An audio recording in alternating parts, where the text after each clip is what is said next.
টাকা টাকা দিয়া যান আল্লাহ নবীজির নাম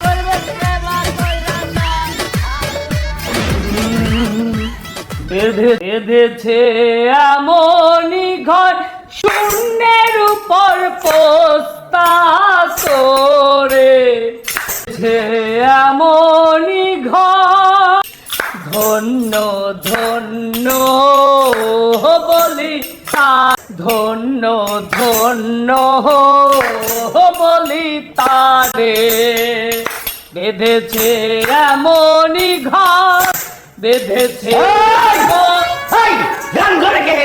ফকিরের বাচ্চারা হ্যাঁ ভিক্ষা করতে করতে ঘরের মধ্যে ঢুকছস।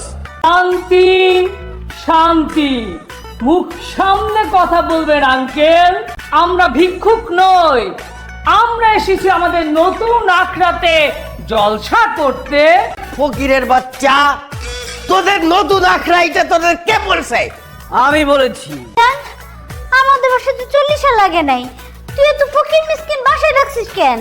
শান্তি আপনিও মুখ সামনে কথা বলবেন আন্টি।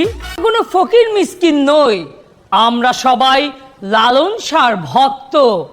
আমার নাম শাহ। হ্যাঁ মা, ওনারা সবাই লালন শাহের ভক্ত, ওনাদেরকে বরণ করে নাও।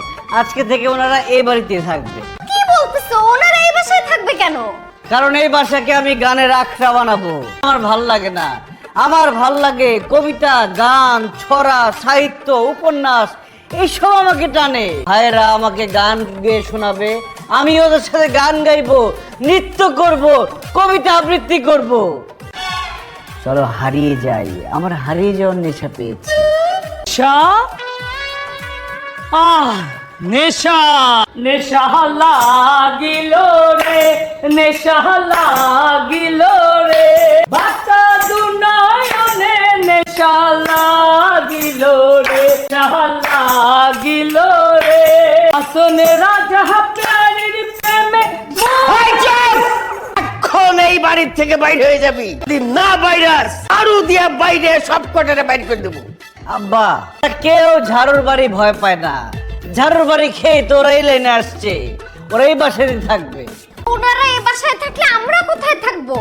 আমি সংসার করব না। সংসারের মানুষ কোথায় থাকবে সেটা নিয়ে আমি ভাবতেও চাই না। আমার সমস্ত ভাবনা এখন এই ভাইদের নিয়ে, আর পরিবার তারা, আমার বাবা মা তারা, এখন তাদের নিয়ে ভাববো।